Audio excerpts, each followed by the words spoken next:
Hey, if this is your first time on my channel, I'm Amanda Merble, and it's a genuine pleasure to have you here today. As you may have noticed, some videos I do an intro and some I don't, because I try to keep everyone happy. Some people tell me they miss the opening, others say they're tired of it. So here we are, a little something for everyone. Today I want to talk about learning to respond well to situations.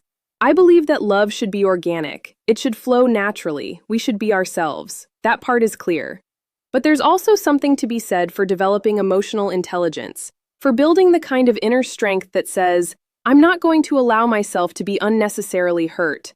I'm not going to give my time, my care, my attention to someone who doesn't deserve it. And who doesn't deserve it? The person whose actions consistently disappoint you, the one who starts behaving in ways that just aren't right. Now, usually when people first show a red flag, they've already built up some excitement in us. That's typically how it goes. We've felt a connection, we've talked and found things in common. Maybe we've left a future plan hanging in the air. Or maybe we've even had a good date and thought, hey, this could actually go somewhere. You tell your friend and say, I think this one has potential. And then this person does something unexpected, something that lets you down. Maybe it doesn't crush you because it's not catastrophic, but it's not okay either. It's not what you'd expect from someone who seemed enthusiastic, from someone who made things feel easy and warm and exciting. Let's make it concrete. You've been talking to this person for 2 weeks. Maybe you've met up once or twice, maybe not at all. 2 weeks, a month, adapt it to your situation. And suddenly one day, this person doesn't send you a good morning message. Maybe they always used to initiate, or maybe you had this natural back and forth, one day you, next day them. And now, nothing. The last message in the chat was yours from the night before. Now, if you focus just on that one action in isolation, it's unsettling but not dramatic. Your first instinct is probably generous. Something must have happened. Maybe they overslept. Maybe they're stressed about something. When you like someone, your first move is to give them the benefit of the doubt, to tell yourself not to overreact, to remind yourself you're not even officially together. So if they skip a good morning, it's not the end of the world. So what's the first mistake you could make here? Feeling that small pinch of anxiety and immediately sending the good morning yourself. Why is that actually a bigger deal than it sounds? Because you've just prevented yourself from seeing what's really going on. If you had held back, maybe in an hour or two, they would have written to you with an explanation. They fell asleep, something came up, whatever. But if you jump in immediately, you'll never know whether this was nothing or the beginning of a pattern. The only way to find out is to sit with the discomfort. And that's exactly what I want to talk about today. I want you to understand that whether a connection becomes imbalanced depends significantly on your own behavior. You get to decide that you don't want to participate in unbalanced relationships because those are the ones that really hurt us. The ones that eat up our time and energy. The answer isn't to swear off love after a connection drains you. People sometimes tell me, Amanda, after this one, I'm done. I genuinely never want to go through this again. No. What you can do instead is close yourself off to connections that aren't worth your time, while staying open to love itself.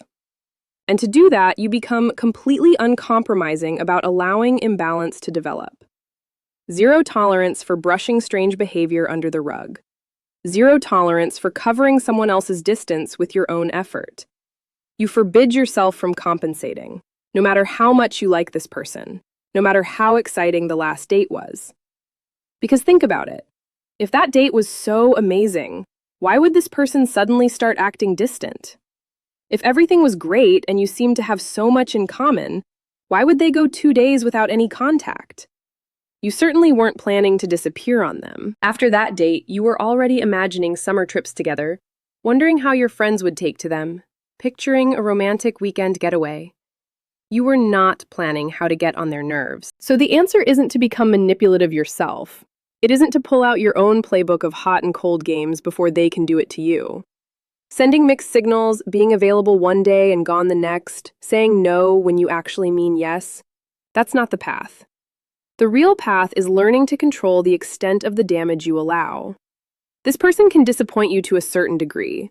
You can't fully prevent that initial sting because even without completely letting yourself get carried away, you've still allowed some hope to build, and losing that will feel like a letdown. You might feel sad when things don't go the way you imagined, but there are certain things you simply won't experience. You won't end up feeling bad about yourself because you won't chase anyone. You won't do things that compromise your dignity. If someone pulls away, you won't follow. You won't beg. You won't let yourself be strung along by intermittent attention and affection. Because the moment someone stops behaving like a person who genuinely wants something real and healthy the way you do, that's where it ends for you. Up until that point, you're natural, you're fully present, you give the benefit of the doubt. But the first time someone makes you feel bad, you're not going to do what you've done 100 times before. You're not going to tell yourself it's not that serious because you're still getting to know each other. You're not going to tell yourself it doesn't matter because you're not official yet. You're not going to text first just to smooth things over, or explain away days of silence by convincing yourself you can handle it fine on your own. Because it does matter. It matters right there, right at that moment. That is where it begins. That is where the chasing starts, where they start treating you worse, where you start idealizing them and feeling like you're not enough. That's where you start overextending yourself and receiving crumbs in return. That's where you get stuck and start behaving in ways you're not proud of because you're desperately trying to fix something that was broken from the start. That's where the real damage begins. The real damage isn't that someone seemed right and then turned out not to be. That's just disappointing. That might leave you feeling flat for a couple of weeks, unmotivated to meet anyone new for a month or two before you're ready to open up again. That's the maximum cost when you handle it right. So you stay open to love, but only up to a point. You protect yourself not by trying to control the other person, not by threatening consequences or showing up with armor on. You leave them free to be exactly who they are, because that's actually in your interest. You want to see who they really are. If you come in loaded with walls and tests and scripts, all you do is delay the inevitable. Someone who's going to manipulate you will eventually do it anyway. They'll just hold the mask a little longer. But sooner or later, whoever isn't right for you will show you. And sometimes it's not even about someone being deliberately manipulative. Today, it's so common for people to be talking to 20 other people at the same time on various apps, going on dates, keeping all their options open. Some people get excited on day one, and then, because they never really close themselves off to other possibilities, the novelty fades and they start putting in less effort. That's not someone I want to waste my time on either. Someone who can't see a good opportunity when it's right in front of them because they're too busy scrolling through more options isn't ready. If you're not going to take this seriously, neither am I. You don't need to overthink how to read people. Just let them be. When you let people be themselves, they usually show you who they are pretty quickly. The problem is that when they do show you early on, you don't want to see it, because it doesn't hurt enough yet to force you to act. So you decide to overlook it. 2 days of silence, but now they're being sweet again, so fine. This is actually one of the worst things I've seen, by the way. When the person who went quiet and disappeared is the one who comes back acting playful about it, acting like you're the odd one for not reaching out. That, to me, is a red flag, and honestly, it just makes me like them less. That's how you need to see it too. And sure, during those 2 days, you might have been a bit anxious, but you weren't falling apart because this person didn't mean that much yet, so you let it slide. Big mistake. The core of it all is this: I do not allow the relationship to become unbalanced. And that comes down to one simple principle. I don't chase anyone.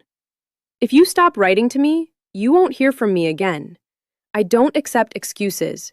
We all have 24 hours in a day. We all have jobs, obligations, worries, things to take care of. I have known genuinely busy people who were getting to know someone and still showed up consistently. Don't let anyone sell you the story that they're too busy. We're grown-ups. We know better. And to be clear, it's not about being glued to a phone around the clock. It's about consistency. If you're someone who doesn't like texting all day, that's completely valid. Maybe you take 6 hours to reply, but when you do, there's genuine interest in the message. You ask how my day went. You mention making plans. The interest is there even if the pace is slow. What I don't accept is being drawn in with high frequency at the start and then having things drop off without explanation. If you go quiet, I'm not coming after you. So the key point is this: I don't pretend not to notice. I don't cover for you. I definitely don't chase you. If this connection is going to stay stuck here, then it stays stuck here. Yes, it was exciting. Yes, it felt promising. But the moment you start behaving badly, the good thing starts turning bad. And chances are you've already been through this at some point and you know exactly what I'm talking about. Think about it honestly. If you genuinely like me because there's been real chemistry since we met, if you light up when you see my name on your screen, if we've had that great date and maybe even more than one, maybe we've been intimate, and then you suddenly disappear for days, what message does that send me? I'm going to interpret that as low interest whether I want to or not. You made me feel wanted, and now you're making me feel invisible. That's not what I'm looking for. And that's exactly why I'm not coming after you. And if you come back 3 days later with some breezy joke about how I haven't been in touch, I'm not going to laugh along and say, "Oh, sorry, I've just been busy." What I'm going to do, calmly and maturely, is tell you that you haven't heard from me because you stopped writing first. I'll tell you that it made me feel bad and that I don't want to keep getting to know you. No drama, no long argument. I'm not going to spend hours explaining myself or justify why I feel the way I feel. You know what happened. You don't need me to spell it out for you.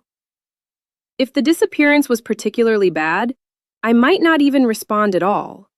But if I do, it'll be simple and clear. It was obvious you wanted to stop communicating. Your level of interest is clear. We're not on the same page. Take care of yourself. And that's it. The first time you do this, your whole body will be trembling, I promise. But you get used to it, and then you realize you can trust yourself.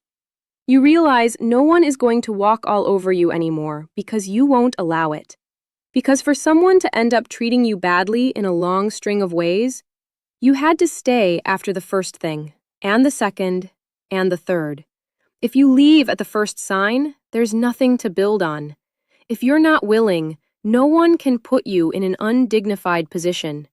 Someone going quiet doesn't diminish you on its own.